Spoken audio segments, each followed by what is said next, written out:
नमस्कार, one TV के हिंदी समाचार में आप सबों का स्वागत है। मैं शहबाज। आगे बढ़ने से पहले देखेंगे हेडलाइंस। तेलंगाना सरकार ने गौतम अडानी के 100 करोड़ रुपए के दान को स्वीकार न करने का लिया निर्णय। मुख्यमंत्री रेवंत रेड्डी का ऐलान। एकनाथ शिंदे ने मुख्यमंत्री पद से इस्तीफा दे दिया। महाराष्ट्र में नई सरकार की गठन का रास्ता साफ। राहुल गांधी ने संविधान दिवस पर पीएम नरेंद्र मोदी और बीजेपी पर तीखी आलोचना की। आईपीएल 2024 की मेगा ऑक्शन में 182 खिलाड़ी बिके। ऋषभ पंत सबसे महंगे। ईरान के सर्वोच्च नेता आयतुल्ला का इजरायली प्रधानमंत्री पर हमला। गाजा और लिबनान में युद्ध अपराधों के लिए मौत की सजा की मांग। अब खबरें विस्तार से। मुख्यमंत्री रेवंत रेड्डी ने बताया कि तेलंगाना सरकार ने यंग इंडिया यूनिवर्सिटी की स्थापना के लिए गौतम अडानी द्वारा घोषित 100 करोड़ रुपए के दान को स्वीकार न करने का निर्णय लिया है। राज्य कैबिनेट की सलाह के बाद अडानी फाउंडेशन से इस राशि को सरकारी खजाने में हस्तांतरित न करने का अनुरोध किया गया। मुख्यमंत्री रेवंत रेड्डी ने कहा कि अडानी का दान एक अच्छे उद्देश्य के लिए था, लेकिन वर्तमान परिस्थितियों को देखते हुए इसे स्वीकार न करने का फैसला लिया गया है। उन्होंने विपक्ष से ये भी अपील की है कि वह केवल आलोचना करने के बजाय रचनात्मक भूमिका निभाएं। अपने दिल्ली दौरे के बारे में रेवंत रेड्डी ने कहा है कि वह संसद अध्यक्ष ओम बिरला की बेटी की शादी में शामिल होने के लिए दिल्ली गए थे। अडानी ग्रुप से मैं किसी पार्टी के लिए, हमारे कांग्रेस पार्टी के लिए नहीं है तो हमारे परिवार के लिए एक पैसा नहीं लिए। जो तेलंगाना राज्य सरकार ने जो कदम उठाया निरुद्योग युवता के लिए यंग इंडिया स्किल्स यूनिवर्सिटी, क्योंकि लाखों के युवता आज without any skill they are not getting any employment. So I wanted to teach my students skill. उसी के लिए CSR corporate social responsibility fund हम अडानी से 100 crore in principle we have taken a letter. अभी तक एक पैसा भी हमारे तेलंगाना सरकार के खाता में नहीं आया। तो इसीलिए ये कंट्रोवर्सी में बगल के राज्य में कुछ करप्शन, बगल के देश में कुछ करप्शन, ये सब करप्शन के बारे में जब चर्चा हो रहे थे तब तेलंगाना के चर्चा मुझे अच्छा नहीं लगा, क्योंकि हम नियत से सरकार चला रहे, नियत से चलाने के लिए हम लोग कोशिश कर रहे हैं। तो तेलंगाना राज्य के बारे में कोई भी कुछ गलत फहमी से कुछ गलत कहा तो हमारे लिए ठीक नहीं, क्योंकि कुछ कम 3 लाख करोड़ रुपए बजट है तेलंगाना राज्य के। तो उसमें 100 करोड़ रुपए के लिए हम लोग इतना एलिगेशन फेस करने का जरूरत नहीं। मैं और मेरे कलीग कैबिनेट मिनिस्टर हम लोग ये सोचे कंट्रोवर्सी में हम जाना क्यों। तो कंट्रोवर्सी से दूर रहने के लिए हमारे राज्य सरकार ने ये निर्णय लिया हुआ है। हमारे ऊपर कोई किसी ने दबावट करने वाले नहीं है, किसी ने दबावट किए तो हम लोग सुनने वाले भी नहीं है। डेफिनेटली नुकसान है, मगर कंट्रोवर्सी से ज्यादा नुकसान नहीं है। तेलंगाना राज्य के जितना कंट्रोवर्सी में जा रहा है वो सबसे ज्यादा नुकसान है। इमेज ही सब कुछ है। तो हमारे इमेज खराब होने के लिए हम एक पैसे का भी हम लोग मौका देने के लिए तैयार नहीं है तेलंगाना राज्य सरकार ने। इसीलिए हम 100 करोड़ रुपए बदली नहीं करने के लिए हम खत लिखा हुआ है अडानी ग्रुप के लिए। नहीं ये राहुल गांधी 10 साल से बोल रहे थे, उसके बावजूद आपकी मीटिंग हुई है। 10 साल से जो मोदी जी ने out of the way Mumbai airport के बारे में प्रस्ताव किया था राहुल जी ने, और बाकी के पब्लिक सेक्टर यूनिट जैसा मोदी जी ने अडानी जी को दिया हुआ है उसके खिलाफ है। लेवल प्लेइंग फील्ड इक्वल दे तो कोई अडानी, अंबानी या टाटा बिरला किसी के लिए कांग्रेस पार्टी के खिलाफ नहीं है। Out of the way without any rule and regulation किसी के लिए बेनिफिट हो रहा है तो हर किसी को हम खिलाफ हमारा आवाज उठाएंगे। हमारे नेता लोकसभा के नेतृत्व में, उनके नेतृत्व में लोकसभा में भी आगे हम लोग ये मुद्दा उठाने वाले हैं कि जो अगेंस्ट रूल जो कुछ भी होता है उसके खिलाफ है। कोई किसी इन्वेस्टमेंट के लिए नहीं तो किसी फर्म के लिए, किसी कॉर्पोरेट कंपनी के खिलाफ नहीं है हम लोग, क्योंकि हम लोग 50 साल के ऊपर हम सरकार चलाए, हम लोग लिबरलाइजेशन पॉलिसी लाए, हम लोग एमएनसी इन्वेस्टमेंट लाए इस देश में। तो हम लोग इन्वेस्टमेंट्स के खिलाफ नहीं है। जो रूल के खिलाफ जो कार्रवाई चल रहा है, रूल के खिलाफ जो इन्वेस्टमेंट दे रहा है, जो सरकार के प्रॉपर्टीज पल्ली बटानी जैसा दे रहा है ऐसे मुफ्त में जो दे रहा है उसके लिए खिलाफ है राहुल गांधी और कांग्रेस पार्टी। तो जब मेरा नेता जो आवाज उठाएंगे, मेरे नेता के साथ चलने का जिम्मेदारी मेरा है। इसीलिए मेरा नेता जो बात उठा रहा है, बार बार मेरे नेता राहुल गांधी जी ने जो कह रहा है उनके। हैदराबाद के शहर जेदीमेटला इलाके स्थित सुभाष नगर डिवीजन के वेंकटादरी नगर में बीते रात अचानक से लाल रंग का पानी बहने लगा, जिससे क्षेत्र में स्थानीय लोग घबराए हुए हैं। ये पानी सड़क पर बहते हुए राहगीरों की नजरों में आया, जिन्होंने इसे वीडियो बनाकर सोशल मीडिया पर शेयर किया है। स्थानीय निवासियों का कहना है कि इस लाल रंग के पानी से पूरे इलाके में बदबू फैलने लगी है, जिसके कारण लोगों को सांस लेने में कठिनाइयां हो रही है। कॉलोनी के कुछ गोदाम प्रबंधकों ने आरोप लगाया कि रसायन सीधे नालियों में मिलाए जा रहे हैं। इस मामले की शिकायत नगर पालिका से की गई, लेकिन अब तक ठोस कार्रवाई नहीं हो पाई है। చిన్న చిన్న పిల్లలు ఉంటారు, పసిలో ఇంత ఎర్ర కలర్ రంగు రంగులో నీళ్లు పోతుంటే ఇగో చూడండి, ఇంత పెద్ద ఇల్లులు ఉన్నది, మొత్తం పబ్లిక్ ఉన్నారు ఇంత వెంకటాద్రి నగర్ కాలనీలో. ఇంతమంది ప్రజలు తిరిగే ప్లేస్లలో ఈ ఎర్రగా వాటర్ పోతుంటే ఏంటి రెస్పాన్సిబిలిటీ? వెంకటాద్రి నగర్ పబ్లిక్ దీని గురించి ఆలోచించాల్సిన విషయం. చిన్న చిన్న పిల్లలు ఉంటారు, వాళ్ళకి బీమారీ వస్తే ఎవరు బాధ్యత?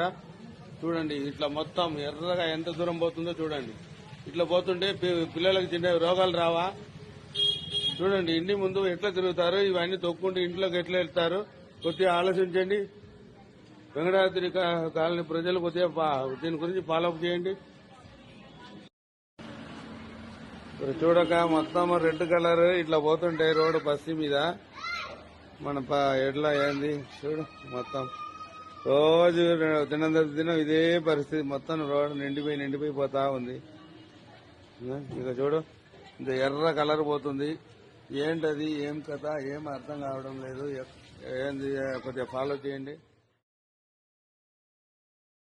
महाराष्ट्र शिवसेना शिंदे समूह के नेता एकनाथ शिंदे ने मंगलवार सुबह मुख्यमंत्री पद से इस्तीफा दे दिया है। उन्होंने अपने इस्तीफा राज्यपाल राधा कृष्णन को सौंप दिया है। यह महत्वपूर्ण कदम भारतीय जनता पार्टी भाजपा के नेतृत्व वाली महायुति गठबंधन द्वारा विधानसभा चुनाव में स्पष्ट बहुमत हासिल करने के बाद उठाया गया, जिसके परिणाम स्वरूप राज्य में नई सरकार बनाने की गतिविधियां तेज हो गई है।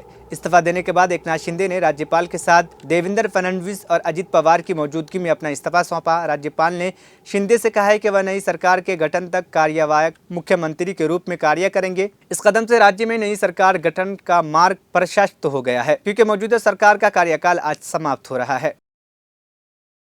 हैदराबाद शहर में मौसम में बदलाव और ठंड की गंभीरता बढ़ने के साथ ही महामारी जैसी बीमारियों की मामले बढ़ने लगे हैं। तापमान में गिरावट के कारण वायरल बीमारियों से पीड़ितों की संख्या बढ़ रही है। विशेषकर रात और सुबह के समय कड़ाके की ठंड के कारण लोगों को खांसी, जुकाम और वायरल बुखार से पीड़ित हो रहे हैं। फीवर अस्पताल में बुखार के मरीजों की भारी भीड़ देखी जा रही है, जहाँ पिछले दिन 568 मरीज बाह्य रोगी के रूप में पहुंचे और इसमें अधिकांश वायरल बुखार के मरीज थे। फिलहाल अस्पताल में 100 मरीजों का इलाज चल रहा है। इसके अलावा डेंगू के मामले भी बढ़ते जा रहे हैं। शनिवार को 3 और सोमवार को 3 नए डेंगू के मामले सामने आए थे। ठंड की बढ़ती गंभीरता को देखते हुए चिकित्सकों ने कमजोर और बच्चों को अतिरिक्त एहतियात बरतने की सलाह दी है। दिसंबर में ठंड और बढ़ने की आशंका जताई गई है। भारत का संविधान अब संस्कृत और मैथिली में भी पढ़ा जा सकेगा। संविधान के 75 वर्ष पूरे होने के अवसर पर मंगलवार को राष्ट्रपति द्रौपदी मुर्मू ने इन दोनों प्राचीन भाषाओं में अनुवादित संविधान की कॉपियां जारी की। इस महत्वपूर्ण अवसर पर राष्ट्रपति, दोनों सदनों के अध्यक्ष, प्रधानमंत्री नरेंद्र मोदी और विपक्ष के नेता राहुल गांधी भी मौजूद थे। संविधान दिवस के मौके पर एक विशेष डाक टिकट और सिक्का भी जारी किया गया। समारोह को संबोधित करते हुए राष्ट्रपति द्रौपदी मुर्मू ने कहा है कि वह संविधान बुद्धिमान लोगों की सोच और मेहनत का परिणाम है, जिससे देश की विविधता को उजागर किया गया। उन्होंने ये भी कहा है कि पिछले 75 वर्षों में भारत एक वैश्विक मित्र के रूप में उभरा है और आज हम संविधान निर्माताओं को श्रद्धांजलि अर्पित करते हैं। संविधान दिवस के पावन अवसर पर आप सभी के बीच आकर मुझे हार्दिक प्रसन्नता हो रही। संविधान हमारे देश का सबसे पवित्र ग्रंथ है। आज हम सब एक ऐतिहासिक अवसर के भागीदार भी बन गए हैं और साक्षी भी। 75 वर्ष पहले संविधान सदन के इसी केंद्रीय कक्ष में आज ही के दिन संविधान सभा ने नवस्वाधीन देश के लिए संविधान निर्माण का बहुत बड़ा कार्य संपन्न किया था। उस दिन संविधान सभा के माध्यम से हम भारत के लोगों ने इस संविधान को अपनाया, अधिनियमित किया और आत्मार्पित किया था। हमारे संविधान हमारे लोकतांत्रिक गणतंत्र की सुदृढ़ आधारशिला है। हमारा संविधान हमारे सामूहिक और व्यक्तिगत स्वाभिमान को सुनिश्चित करता है। आज कृतज्ञ राष्ट्र की ओर से मैं संविधान सभा के सदस्यों और कर्मियों को श्रद्धांजलि अर्पित करती हूँ। ये देश का सौभाग्य है कि संविधान सभा के अध्यक्ष डॉक्टर राजेंद्र प्रसाद ने तथा प्रारूप समिति के अध्यक्ष डॉक्टर बाबा साहेब आम्बेडकर ने संविधान निर्माण की यात्रा का मार्गदर्शन किया। बाबा साहेब आम्बेडकर ने प्रगतिशील और समावेशी सोच की छाप हमारे संविधान पर अंकित किया है। संविधान सभा में बाबा साहेब के ऐतिहासिक संबंधों से ये तथ्य स्पष्ट होता है कि भारत लोकतंत्र की जननी है। अपने लोकतंत्र पर गौरव की इसी भावना के साथ आज हम सब इस विशेष अवसर पर एकत्र हुए। ये अवसर संविधान सभा की 15 महिला सदस्यों के योगदान को स्मरण करने का भी है। हमें उन अधिकारियों के अमूल्य योगदान को भी याद रखना चाहिए जिन्होंने नेपथ्य में रहकर काम किया। उनकी कार्यनिष्ठा ने संविधान निर्माण की प्रक्रिया को सुचारू रूप से आगे बढ़ाया। उनमें प्रमुख भूमिका श्री BN राव की थी, जो संविधान सभा के संवैधानिक सलाहकार थे। मैं संविधान सभा के सचिव श्री HBR अंगगर, संयुक्त सचिव श्री SN मुखर्जी और उप सचिव श्री जुगल किशोर खन्ना को भी उल्लेख करना चाहूंगी। माननीय सांसदगण, स्वतंत्रता के 75 वर्ष पूर्ण होने पर मैं सभी देशवासियों ने आजादी का अमृत महोत्सव मनाया। आगामी 26 जनवरी को हम अपने गणतंत्र की 75वें वर्षगांठ मनाएंगे। इस तरह के समारोह हमें अब तक की यात्रा का अवलोकन करने और आगे की यात्रा की बेहतर योजना बनाने के अवसर प्रदान करते हैं। ऐसे समारोह हमारी एकता को मजबूत बताने की तथा ये दर्शाते हैं कि राष्ट्रीय लक्ष्यों को प्राप्त करने के प्रयासों में हम सब एक साथ हैं। हमारे स्वाधीनता संग्राम के दौरान अनेक महान विभूतियों ने हमारे राष्ट्रीय आदर्शों को रेखांकित किया था। हमारी संविधान सभा में हमारे देश की विविधता को अभिव्यक्ति मिली थी। संविधान सभा में सभी प्रांतों और क्षेत्र के प्रतिनिधियों की उपस्थिति से अखिल भारतीय चेतना को शोर मिला था। संविधान सभा के वाद विवाद तथा सदस्यों के संबोधनों में हमें संविधान निर्माण की प्रक्रिया के साथ साथ अपने देश के बारे में गहरी जानकारी प्राप्त होती है। आज जिन पुस्तकों का विमोचन किया गया तथा जो शॉर्ट फिल्म्स दिखाई गई, उनमें लोगों को हमारे संविधान निर्माण के गौरवशाली इतिहास का परिचय प्राप्त होगा।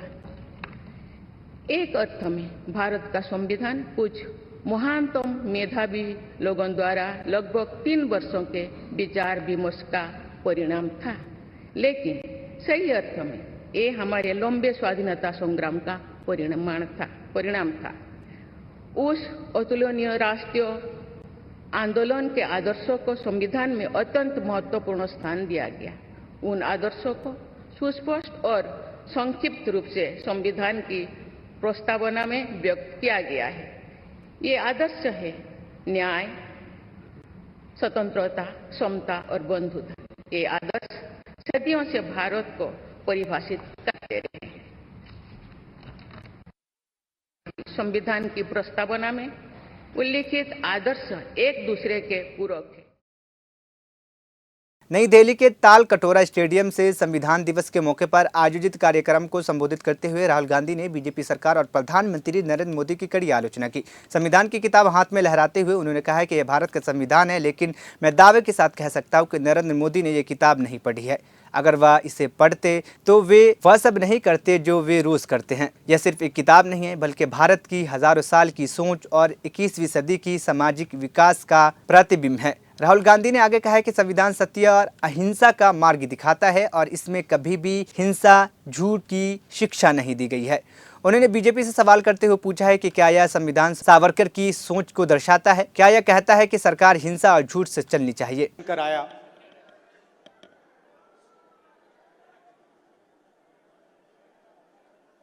ये हिंदुस्तान का संविधान है। मैं आपको गारंटी देकर कह रहा हूं कि नरेंद्र मोदी जी ने इस किताब को नहीं पढ़ा है, क्योंकि अगर नरेंद्र मोदी जी ने ये किताब पढ़ी होती तो वो जो रोज करते हैं वो नहीं करते। ये इसको हम संविधान कहते हैं और इसको किताब का फॉर्म दे रखा है, मगर ये एक किताब नहीं है। ये हिंदुस्तान की हजारों साल की सोच है और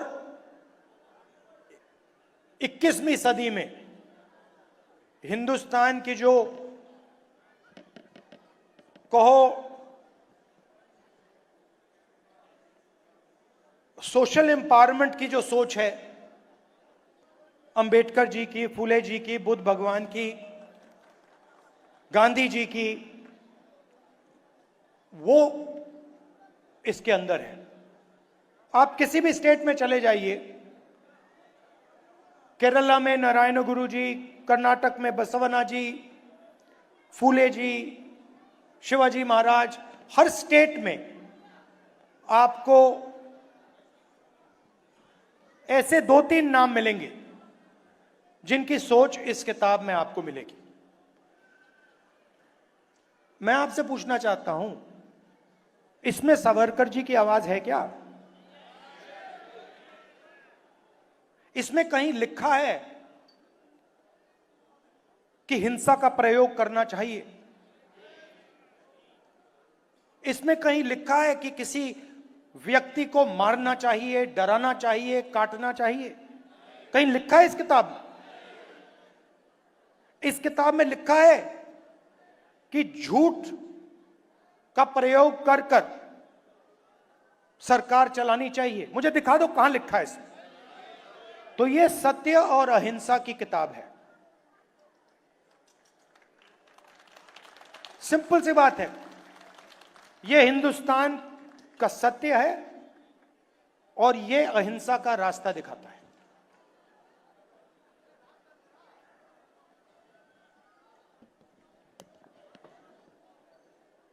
कुछ दिन पहले तेलंगाना में हमने कास्ट सेंसस का काम शुरू किया।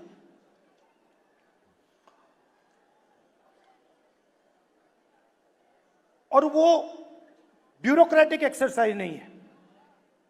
पहली बार कास्ट सेंसस को तेलंगाना में जनता की एक्सरसाइज बना दिया गया है। जो सवाल पूछे जा रहे हैं वो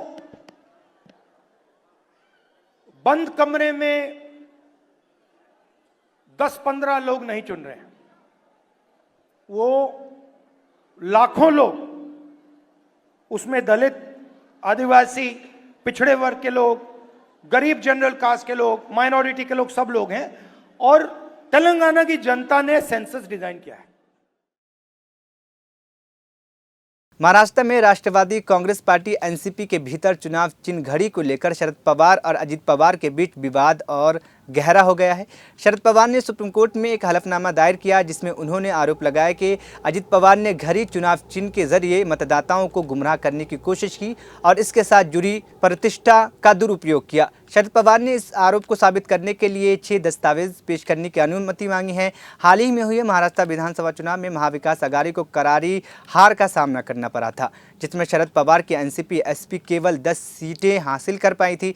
राजनीतिक विशेषज्ञों का मानना है कि तुरही चुनाव चिन्ह वाले स्वतंत्र उम्मीदवारों के कारण शरद पवार समूह को कम से कम 9 सीटों पर नुकसान हुआ है और ये भी कहा जा रहा है कि पार्टी की कमजोर प्रदर्शन की वजह चुनाव चिन्ह भी हो सकता है।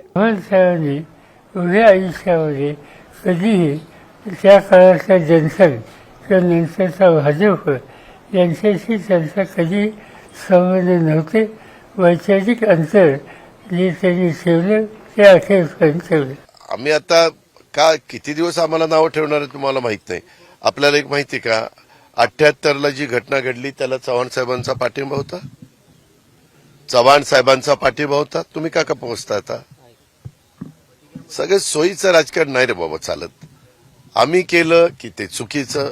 आम्ही आजही म्हणतोय ना कि आम्ही चव्हाण साहेबांच्या आईपीएल 2025 की मेगा ऑक्शन सऊदी अरब के जद्दा में रविवार और सोमवार को हुआ। इस नीलामी में कुल 182 खिलाड़ी बिके और सभी 10 टीमों ने मिलकर कुल 639.15 करोड़ रुपए खर्च किए। मेगा ऑक्शन में कुल 62 विदेशी खिलाड़ी खरीदे गए, जबकि टीमों ने 8 बार आरटीएम यानी राइट टू मैच का इस्तेमाल किया। बिहार के 13 साल के वैभव सूर्यवंशी नीलामी में बिकने वाले सबसे कम उम्र के खिलाड़ी बने, जिनको राजस्थान रॉयल्स ने 1.10 करोड़ में खरीदा। वहीं ऋषभ पंत इस नीलामी में सबसे महंगे खिलाड़ी रहे। लखनऊ सुपर जायंट्स ने उन्हें 27 करोड़ रुपए में अपनी टीम में शामिल किया।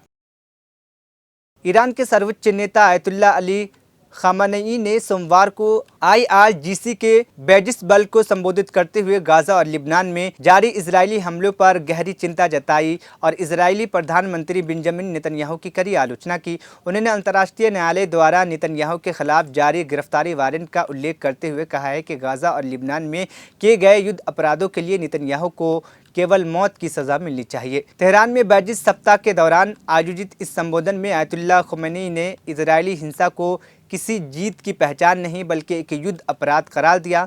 उन्होंने जोर देते हुए कहा है कि नेतन्याहू को सिर्फ गिरफ्तारी वारंट से काम नहीं चलेगा, बल्कि उन्हें युद्ध अपराधों के लिए सजा के रूप में मौत की सजा देनी चाहिए।